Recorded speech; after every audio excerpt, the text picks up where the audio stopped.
할렐루야. 성도 여러분 반갑습니다. 오늘의 말씀은 열왕기상 17장 17절부터 24절까지의 말씀입니다. 열왕기상 17장 17절부터 24절까지의 말씀입니다. 이 일 후에 그 집 주인 되는 여인의 아들이 병들어 증세가 심히 위중하다가 숨이 끊어진지라.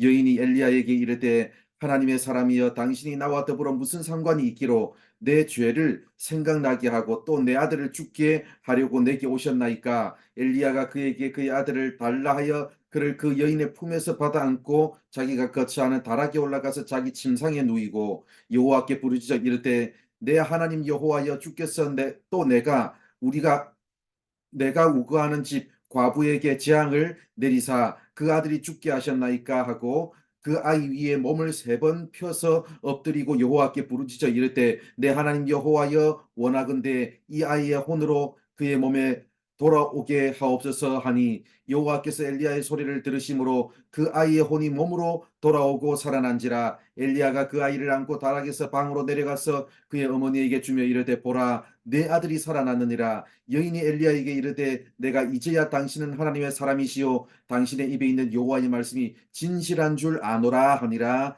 아멘. 어제 우리가 읽은 말씀에서 사르밧 과부는 큰 어려움과 고난을 극복했습니다. 기근으로 인해 먹을 것이 다 떨어진 상태에서 마지막 남은 재료로 음식을 만들어 아들과 함께 먹고 죽으려고 했는데 하나님의 선지자 엘리야를 대접했더니 그 집에 통의 가루가 떨어지지 아니하고 병에 기름이 없어지지 아니하는 기적을 체험했습니다. 이처럼 이제 겨우 경제적인 고난을 극복했는가 싶더니 오늘 우리가 읽은 말씀 17절을 보면 또 다른 고난이 찾아왔습니다. 아들이 위중한 병에 걸려 죽었습니다. 남편을 잃은 과부가 아들마저 잃었으니 이 여인으로서는 하늘이 무너져 내리는 절망 그 자체였을 겁니다. 19절과 20절을 보면 엘리야가 생명이 떠난 아이의 시신을 받아 안고 자신이 머무는 다락으로 올라가서 간절히 기도했습니다. 그리고 21절을 보면 3번에 걸쳐서 아이 위에 자신의 몸을 펴서 엎드리고 기도했습니다. 이것은 간절함의 표현입니다. 엘리야는 아들을 잃은 여인의 슬픔 앞에서 다른 어설픈 위로의 말을 건네는 대신 먼저 기도했습니다. 그것도 형식적인 기도가 아니라 그 여인의 아픔을 자신의 아픔인 것처럼 공감하며 간절하게 기도했습니다. 그 간절한 마음이 하나님과 통했습니다. 22절을 보면 하나님께서 엘리야의 기도를 들으시고 아이를 살려주셨습니다. 하나님을 모르던 이 여인이 얼마나 놀라고 감격했을까요? 어제 우리가 읽은 말씀 12절을 보면 이 과부가 엘리야를 향해 당신의 하나님 여호와께서 살아계심을 두고 맹세하노니라는 표현을 사용했습니다. 그러나 오늘 우리가 읽은 말씀 24절을 보면 내가 이제야 당신은 하나님의 사람이시요 당신의 입에 있는 여호와의 말씀이 진실한 줄 아노라고 고백했습니다. 사실 이 여인에게 닥친 고난은 그야말로 이유를 알 수 없는 고난이었고 자신의 힘으로는 감당할 수 없는 고난이었습니다. 남편을 잃고 경제적인 어려움을 당하는 상황 속에서 기근으로 인해 이제 남아있는 음식 재료마저도 다 떨어져 굶어 죽을 위기까지 갔고 그 고난을 극복하자마자 아들이 죽는 그야말로 이유를 알 수 없는 고난을 연속적으로 겪었습니다. 그러나 하나님은 이 고난을 통해 단순히 먹고 사는 문제를 해결해 주셨을 뿐 아니라 하나님을 참신으로 인정하는 단계까지 여인을 이끄셨습니다. 중요한 것은 고난을 당한 사람을 대하는 엘리야의 태도입니다.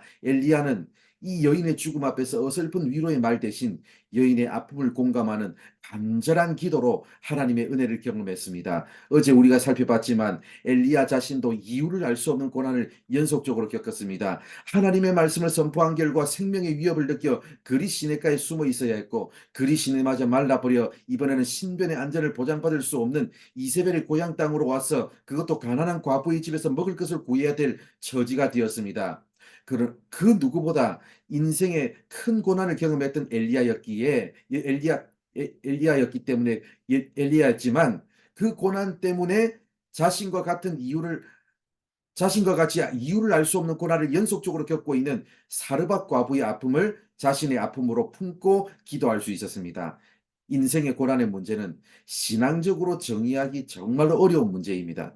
한두 마디 어설픈 위로의 말로 고난을 당한 사람의 문제를 해결해 줄 수도 없습니다. 그러나 확실한 것이 있습니다. 고난을 당하는 당시에는 알 수 없지만 고난의 시간이 지나고 나서 뒤돌아보면 우리가 믿는 신앙의 관점으로 그것을 해석할 수 있습니다. 사르밧 과부에게 고난은 하늘이 무너져 내리는 절망 그 자체였지만 지나고 나서 보니 그 고난은 그에게 먹을 것을 공급하는 고난, 그리고 하나님에 대한 신앙으로 이끄는 고난이었습니다. 엘리야에게 고난은 이유를 알 수 없는 고난의 연속이었지만 지나고 나서 보니 그 고난의 경험 때문에 자신과 동일하게 이유를 알 수 없는 고난을 연속적으로 겪고 있는 사르밧 과부를 도울 수 있었습니다. 사랑하는 성도 여러분, 지금 여러분은 어떤 인생의 광야의 시간을 보내고 계십니까? 우리가 믿는 하나님은 우리가 겪고 있는 고난도 선으로 바꾸시는 분이십니다. 바로옵기는 내가 겪었던 고통과 고난의 경험들을 가지고 나와 같은 고난을 겪고 있는 또 다른 사람의 아픔을 나의 아픔으로 품고 공감해 줄 수 있는